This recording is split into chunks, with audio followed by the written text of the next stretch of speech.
Olá! Dando sequência ao encontro anterior, hoje falaremos sobre o tópico 7, que é recursos visuais, audiovisuais e plataformas educacionais. Importante, os recursos visuais e audiovisuais são grandes auxiliares para expandir o campo da compreensão, contribuindo para reter as informações na memória por tempo mais prolongado. Já como nós colocamos, audiovisual. Então você vai estar mais em frente, com mais possibilidade, e esse recurso ele contribui para que a informação realmente fique retida por mais tempo e mais prolongado na nossa memória. Você sabe qual é o recurso visual mais antigo e ainda hoje considerado importante auxiliar do professor? Se você pensou o quadro de giz, a lousa, você acertou. O quadro, por mais antigo que ele seja, ele está presente na sala de aula desde o maternal até a pós-graduação. É o instrumento mais utilizado pelo professor. E o quadro de giz, a lousa, como queiramos chamar, ela é um instrumento de utilização, porque, na verdade, assim, os objetivos da utilização do quadro de giz era reforçar a exposição do professor. Então o professor pode estar ali falando e colocando esquemas no quadro, escrevendo, e a participação do alunado num grupo maior, né? Então o quadro ele é realmente um dos recursos bem utilizados e importantes na aula do professor. Ele reforça a exposição do professor, como já coloquei, possibilitar um trabalho simultâneo com uma turma toda, um grupo maior também. Nós estamos, o professor está falando, ele pode estar escrevendo no quadro, trocando ideia e interagindo com o seu aluno, com uma turma toda.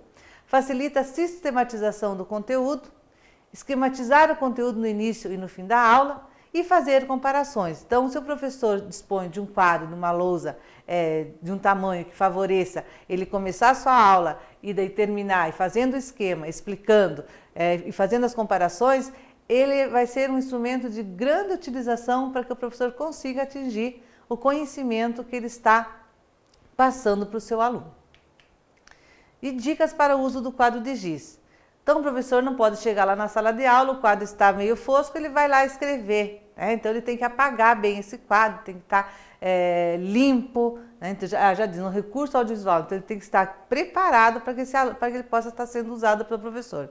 E deve-se começar de cima, da esquerda para a direita. À medida que for concluindo uma mensagem, o professor deve apagar, para não superlotar, a não ser, como colocado anteriormente, que ele queira fazer um esquema onde ele possa fazer comparações do início até a conclusão de sua aula. Tá? O quadro com informações, como já coloquei, não deve estar superlotado, mas se o professor vai fazer um esquema, claro que ele pode estar se utilizando do quadro dessa forma. Finalizando as orientações, conclui-se que o tempo deve ser controlado de acordo com o processo consultivo que esteja sendo desenvolvido. Então o professor vai estar numa aula, não de repente só utilizando-se do quadro da lousa, mas sim de outros recursos. Segundo Reinaldo Poli, especialista em ensino de expressão verbal, um bom recurso visual deve ser visível para todos os participantes, esclarecer sobre o assunto ou tema, preciso e eficiente, claro, limpo e arejado, próprio para a circunstância. Alguns exemplos de ferramentas presentes nas plataformas educacionais. Ferramentas de ensino, as atividades de aprendizagem, exercícios, a biblioteca virtual, orientação e plano de aula, plano de ensino, ferramentas, comunicação, os avisos, os blogs, debate, o fórum, documento institucional, o e-mail, eventos, notícias e sala virtual. Ferramentas de apoio, administração de grupo, gerenciamento de relatório, manuais em vídeos. Então, todos esses recursos, eles possibilitam a integração do conhecimento de forma dinâmica e que o aluno possa estar sendo preparado para a vida na sociedade. E esses recursos, realmente, eles devem ser utilizados pelo professor para reter o conhecimento na memória do aluno. E o recurso audiovisual, ele tem essa possibilidade. Quanto mais visual, quanto mais preparado o professor for para utilizar esses recursos, mais ele vai estar tendo sucesso na sua aula. Muito bem, encerramos aqui esse nosso encontro e aguardo vocês no próximo. Até breve!